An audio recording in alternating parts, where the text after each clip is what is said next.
இந்த ஃபோர்ட் எவ்வளோ பெருசாக இருக்குன்னு பார்க்குறதுக்கு எவ்வளோ ஹைட்டில் இருக்குது பாருங்க.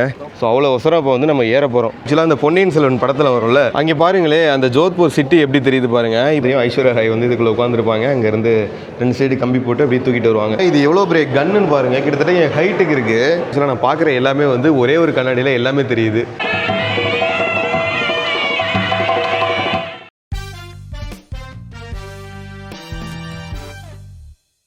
ஹாய் ஹலோ வணக்கம், நான் நீலு. இது நம்மளோட சேனல் நொமாடிக் நீலு. என்னங்க எப்படி இருக்கீங்க? இன்றைக்கி நம்ம இந்த ராஜஸ்தானை எக்ஸ்ப்ளோர் பண்ண ஸ்டார்ட் பண்ண போகிறோம்.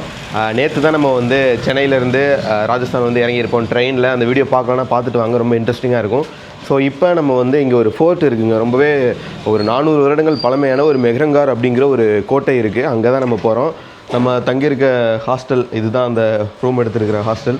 ஸோ இங்கேருந்து ஒரு 400 மீட்ரு தான், ரொம்ப பக்கம் தான். ஸோ அங்கே தான் போகிறோம். இங்கேருந்து பார்த்திங்கன்னா ஒரு ரொம்ப பக்கம் தான், ஒரு 10 மினிட்ஸ் வாக்கில் போயிடலாம் அப்படியே மேலே. ஹாய். சரி ஓகேங்க, அப்படியே நம்ம போகலாம். இங்கே பாருங்கள், இந்த வழியாக தான் வந்தோம். ஒரு பயங்கரமான மலையேற்றம் மாதிரி இருக்குது. ஆக்சுவலாக ஜோத்பூரை வந்து ப்ளூ சிட்டின்னு சொல்லுவாங்கள்ல, ஸோ அதுக்கேற்ற மாதிரி இங்கே இருக்க வீடுகள்லாம் பார்த்திங்கன்னா ப்ளூ கலரில் இருக்குது. பார்த்திங்கனாவே தெரியும். இதில் தாங்க ஏறணும். இதில் மேலே ஏறி அதுக்கு பின்னாடி தான் அந்த ஃபோர்ட் இருக்குது. இங்கே பாருங்கங்க, ஒரு பெரிய மலைங்க. கீழே பார்த்திங்கன்னா சிட்டி தெரியும். ஸோ இதில் தான் நம்ம ஏறி போயிட்டுருக்கோம். ஏ குட்டி பையா, பாய். ஹாய். ஒரு நேம் சொல்ல மாட்டேறேன். அதாங்க, இங்கே பார்த்தீங்கன்னா இந்த வீடு எல்லாமே வந்து ப்ளூ கலர் தாங்க இங்கே இருக்க ஏரியா. நம்ம இருக்கிற ஏரியா வந்து பார்த்திங்கன்னா ஜோத்பூரோட மெயின் தான். பட் இந்த ஃபோர்ட்டு சொன்னேன்லங்க, மேலே உங்களுக்கு தெரியும், கிட்ட காட்டுறேன். அந்த ஃபோர்ட்டுக்கு அந்த சைடு பார்த்திங்கன்னா ப்ளூ சிட்டி அப்படின்ட்டு ஒரு ஏரியாவே இருக்குது. அங்கே இருக்கிற வீடு எல்லாமே வந்து பார்த்திங்கன்னா ப்ளூ கலரில் தான் இருக்கும். ஸோ நான் அதையும் உங்கள்கிட்ட போய் காட்டுறேன். மூச்சு வாங்குது, ஏன்னா நம்ம கீழேருந்து மேலே ஏறி வந்துட்டுருக்கோம். இங்கே பாருங்கள், எவ்வளோ பெரிய ஃபோர்ட்டு பாருங்கள், எவ்வளோ ஹைட்டில் கட்டி வச்சுருக்காங்க பாருங்களேன்.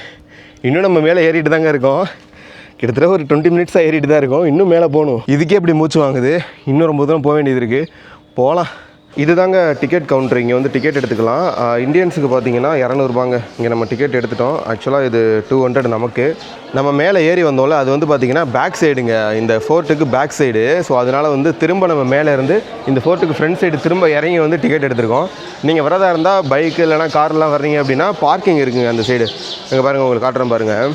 இங்கே வந்து ஆக்சுவலாக பார்க்கிங்லாம் இருக்குது. நிறைய பேர் பெய்டு பார்க்கிங் இங்கே பே பண்ணிவிட்டு அங்கே பார்க்கிங் போட்டு அப்படியே வர்றாங்க. ஸோ நீங்கள் வரதா இருந்தால் அது மாதிரி கூட பிளான் பண்ணிக்கோங்க. இப்போ நம்ம மேலே போகலாம். நம்மளோட செல்ஃபி ஸ்டிக்கு அப்புறம் ட்ரைபாட் ஸ்டாண்டு எல்லாத்தையுமே வாங்கி இதை வந்து யூஸ் பண்ணக்கூடாது அப்படின்ட்டாங்க.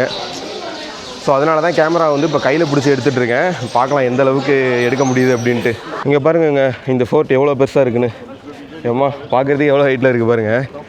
கீழே இருந்து எவ்வளோ தூரம் ஏறி வந்திருக்கோம். என்னாலே நம்ம முடியல எவ்வளோ தூரம் ஏறி வந்தோமான்னு. இந்த மெஹ்ரங்கார் ஃபோர்ட்டுக்குள்ளே வந்துட்டோங்க. இது தாங்க இந்த ஃபோர்ட்டோட மேலே இருக்கிற இடம். இன்னும் இங்கேருந்து பார்த்தீங்கன்னா இந்த ஃபோர்ட்டோட ஹைட்டு பார்த்தீங்கன்னா 120 மீட்டருங்க. அதாவது கிட்டத்தட்ட 400 ஃபீட் கிட்ட சொல்லலாம். ஸோ அவ்வளோ ஒசரம் இப்போ வந்து நம்ம ஏற போகிறோம். இங்கே இது வழியாக லிஃப்ட்டெல்லாம் இருக்காங்க. பட் நம்ம வந்து லிஃப்ட்டுக்கு டிக்கெட்லாம் எடுக்கலை. 200 ரூபா கொடுத்து நம்ம நடந்து தான் போகிறோம். லிஃப்ட்டுக்கு பார்த்தீங்கன்னா அடிஷனலாக 50 ரூபா சார்ஜ் பண்ணுறாங்க. இது வழியாக போயிட்டு இப்போ நம்ம மேலே வந்து 120 மீட்ரு ஏறி போக போகிறோம். அப்படியே போகலாங்க, வாங்க. இங்கே பாருங்களே, இந்த ஃபோர்ட்டை பொறுத்தவரைக்கும் இங்கே 7 கேட் இருக்குங்க. நம்ம இப்போ வந்திருக்கிறது பார்த்திங்கன்னா ஃபஸ்ட்டு கேட்டு. இந்த மாதிரி மொத்தம் 7 கேட் இருக்குது. இதில் இப்போ இந்த சைடு ஃபஸ்ட்டு கேட் தான் இப்போ வந்து ஓப்பன் பண்ணியிருக்காங்க, டூரிஸ்ட் வந்து டேரெக்டாக உள்ளே வர்றதுக்கு. ஸோ அந்த ஏரியாவில் தான் வந்திருக்கோம். இங்கேருந்து பாருங்களேன், எவ்வளோ பெருசாக இருக்குது. உங்களுக்கு கேமராவில் எப்படி தெரியுதுன்னு தெரில. இந்த கேட் எவ்வளோ பெருசாக இருக்குன்னு. ஆக்சுவலாக அந்த பொன்னியின் செல்வன் படத்தில் வரும்ல, ஸோ அங்கே கூட கேட்டு ஓப்பன் பண்ணுவாங்கள்ல, அந்த மாதிரி இருக்குங்க. எவ்வளோ பெருசாக இருக்குது எப்பா.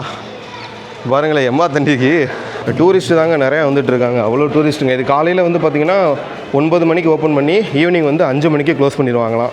அதே மாதிரிங்க இங்கே வர டூரிஸ்ட் பார்த்திங்கன்னா இந்த ஃபோர்ட்டுக்கு வந்துடுறாங்க. இது கீழே வந்து பார்த்திங்கன்னா ஒரு சாமுண்டா அப்படின்னு சொல்லிட்டு ஒரு துர்கா அம்மன் கோவில் இருக்கான். ஸோ அங்கே போயிட்டுருக்காங்களாம். நான் முதல்ல அங்கே போயிட்டேன். அங்கே போனதுக்கப்புறம் தான் செப்பல்லாம் கழட்ட சொல்கிறாங்க. என்னடா செப்பலை கழட்ட சொல்கிறீங்க ஃபோர்ட்டுக்குள்ளே போகிறதுக்கு அப்படின்னு பார்த்தா அந்த சைடு கோவிலாம். ஸோ அதனால் திரும்ப அங்கேருந்து ரிட்டன் வந்துட்டேன். ஸோ மோஸ்ட்லி பீப்புள் வந்து அங்கே தான் வர்றாங்க. டூரிஸ்ட் மட்டும் தான் இந்த ஃபோர்ட்டுக்கு வர்றாங்க. இங்கே வந்து இப்போ க்ரௌட் ரொம்ப கம்மியாக தான் இருக்காங்க. கீழே இருக்க க்ரௌடு ஃபுல்லாகவே கோயிலுக்கு தாங்க போயிட்டுருக்காங்க. இங்கே வந்து நிறையா மஹால் இருக்கான். ஸோ இந்த மாதிரி மஹால் சின்னதாக கட்டி வச்சுருக்காங்க. ஸோ அதுக்குள்ளே நம்ம போயிட்டு பார்க்கலாம். இந்த மாதிரி நம்பர் போட்டிருக்காங்க ஒரு இதுக்கும் 8, 9 அந்த மாதிரி. ஸோ உங்களுக்கு ஈஸியாக புரியணுங்கிறதுக்காக போகலாம் நம்ம மாதிரி டூரிஸ்ட்டுக்கு. ஸோ நம்ம உள்ளே போய் பார்க்கலாம் எப்படி இருக்குன்னு. இங்கே பாருங்களேங்க, இந்த பொன்னியின் செல்வன் படத்தில் மூடு பல்லக்குன்னு சொல்லிட்டு ஒரு பல்லக்கில் கூட்டிகிட்டு வருவாங்க. அது ஃபுல்லாக மூடி இருக்கும், கவர் பண்ணியிருப்பாங்க. ஸோ அதனால் அதுக்கு அப்படி பேர் வச்சுருப்பாங்க. ஸோ அந்த மாதிரி வந்து இங்கே வச்சுருக்காங்க பாருங்கள், இந்த மெஹரங்கர் ஃபோர்ட்லையும் வச்சுருக்காங்க.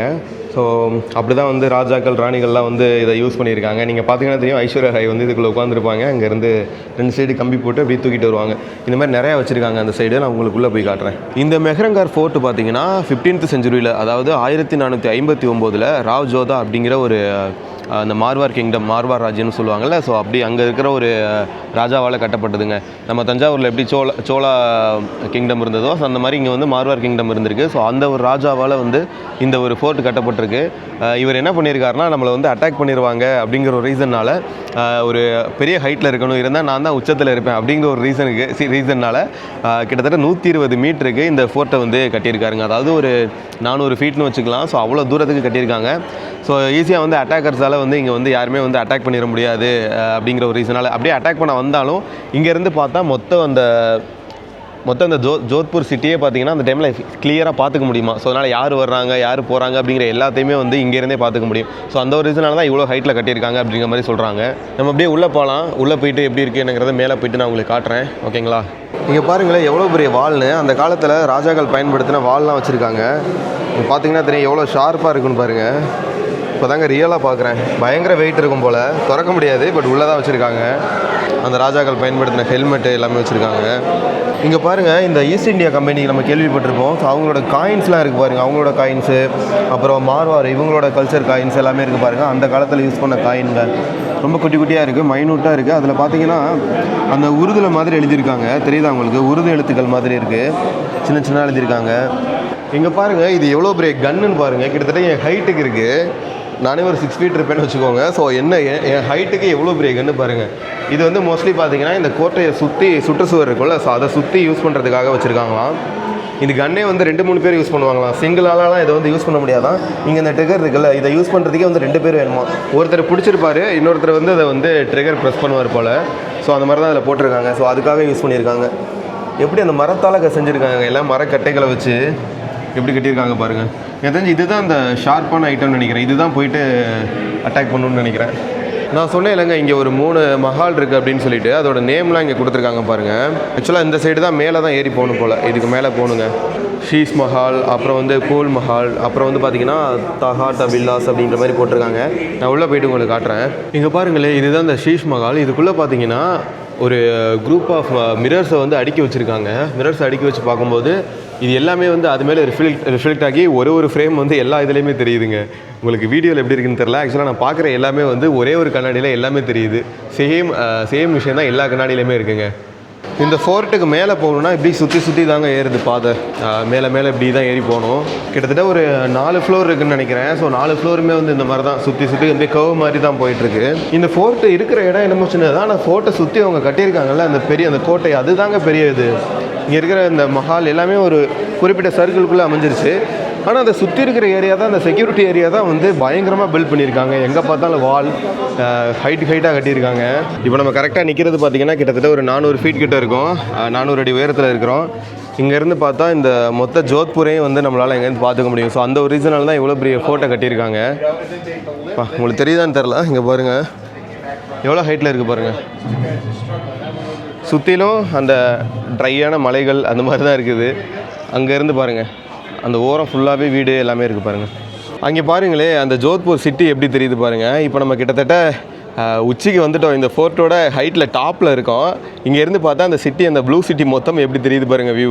சரி, இந்த கோட்டைக்கு எதனால மெஹரங்கார் கோட்டை அப்படின்னு பேர் வச்சாங்கன்னா, இங்க வாழ்ற இந்த மார்வார் ராஜ்புட்ஸ் இருக்காங்கல்ல, இவங்க எல்லாரும் தங்களை ஒரு சூரிய வம்சம் அப்படின்னு நினைச்சாங்களாம். அதனால இந்த ஃபோர்ட்டுக்கு சூரிய கோட்டை அப்படின்னு பேர் சூட்டுறாங்க. அதாவது மார்வாடி லாங்குவேஜ்ல மெஹரங்கார் அப்படின்னு பேர் வச்சிருக்காங்க. இந்த கோட்டையை கட்டுறதுக்கு பயன்படுத்தின பாறைகள் எல்லாமே இதே மலையில இருந்து தான் வெட்டி எடுத்து யூஸ் பண்ணிருக்காங்க. அதனாலதான் பாக்குறதுக்கு என்னமோ நேச்சுரல் கலர்ல அப்படியே இருக்குதுங்க. சரி, இந்த கோட்டையை எத்தனை வருடங்கள்ல கட்டி முடிச்சிருப்பாங்கன்னு நினைக்கிறீங்க? ஒரு 5 வருஷம் இல்ல 10 வருஷம்? அதான் கிடையாது. கிட்டத்தட்ட 100 வருடங்களுக்கு மேல அடுத்தடுத்த தலைமுறைகள் வர்றாங்கல்ல, அவங்க எல்லாரும் சேர்ந்து தான் இந்த கோட்டையை கட்டியிருக்காங்களாம். அதே மாதிரி நம்ம இப்ப பாத்துட்டு இருக்க இந்த கோட்டையோட சுவரை அந்த டைம்ல பீரங்கி குண்டுகள் வச்சு கூட தகர்க்க ட்ரை பண்ணிருக்காங்க. பட் அப்பவே இந்த வாளுக்கு எதுவுமே ஆகலனா பாத்துக்கோங்க. நம்ம ஸ்கூல்ல எல்லாம் முகலாய பேரரசு பத்தி படிச்சிருப்போம். அதுல அவுரங்கசீப் டைம்ல இந்த கோட்டையை முகலாய பேரரசு கைப்பற்றினதாகவும், பட் இந்த மார்வார் ராஜ்புட்ஸ் எல்லாரும் சேர்ந்து கோட்டையை மறுபடியும் மீட்டெடுத்ததாகவும் சொல்றாங்க. இப்ப கூட இந்த கோட்டையை மேனேஜ் பண்றது என்னமோ மார்வார் மக்கள் தாங்க. நம்ம இந்த ஃபோர்ட்லாம் சுத்தி பார்த்துட்டு கீழே வந்தோம்னு வச்சுக்கோங்க, இந்த மாதிரி ஷூ ஐட்டம்ஸ் இதெல்லாம் விற்கிறாங்க. அதான் இப்போ பார்த்துட்ருக்கேன். அப்புறம் வந்து பார்த்திங்கன்னா இங்கே வந்து அந்த கைத்தறின்னு சொல்லுவாங்கள்ல, கையில் நெஞ்சு அப்படியே வைப்பாங்கள்ல, ஸோ அதெல்லாம் வந்து ப்ராசஸ் பண்ணி இது பண்ணிகிட்ருக்காங்க பாருங்கள். அவங்க பண்ணுறதை பாருங்களேன். ஆக்சுவலாக அந்த ஒரு நூலுமே ஒன்று ஒன்றா எடுத்து உள்ளே விட்டு திரும்ப வந்து அதை ஒன்று ஒன்றா இணைச்சிட்ருக்காங்க. பெரிய ப்ராசஸ் போல். அவர் அங்கே பண்ணுறதுக்கே 1 day ஆகிடும் போல். It takes 1 day? 5 days. 5 days. ஓ வா, பாருங்கள், இது ஃபுல்லாக அவர் கம்ப்ளீட் பண்ணுறதுக்கு 5 நாள் ஆகுமாங்க. பெரிய ப்ராசஸ் தான். ஸோ அந்த மாதிரி தான் இதெல்லாம் ஹேண்ட்மேட் பண்ணி விற்றுட்ருக்காங்க போல். எல்லாமே கையில் செஞ்சது தான். இங்கே இந்த ஃபோர்ட்டுக்கு வர்றவங்க எல்லாருமே பார்த்திங்கன்னா இந்த இடத்துல இந்த மாதிரி காசு வச்சுட்டு போகிறாங்க. தெரியுதா உங்களுக்கு? இந்த மாதிரி காசு நிறையா வச்சுட்டு போகிறாங்க. ஒரு மாதிரி கை மாதிரி இருக்குது. ஸோ அது கீழே வந்து இந்த மாதிரி காசு கொட்டு 2 ரூபா 1 ரூபா அந்த மாதிரி வச்சுட்டு போகிறாங்க. ஏன்னு தெரில. 2 சைடுமே வச்சுருக்காங்க. இந்த சைடும் வச்சுருக்காங்க, இந்த சைடும் பார்த்திங்கன்னா வச்சுருக்காங்க பாருங்கள். இது அவங்களோட ஏதோ ஒரு நம்பிக்கை போல். அது என்னன்னு தெரியல. ரைட்டுங்க.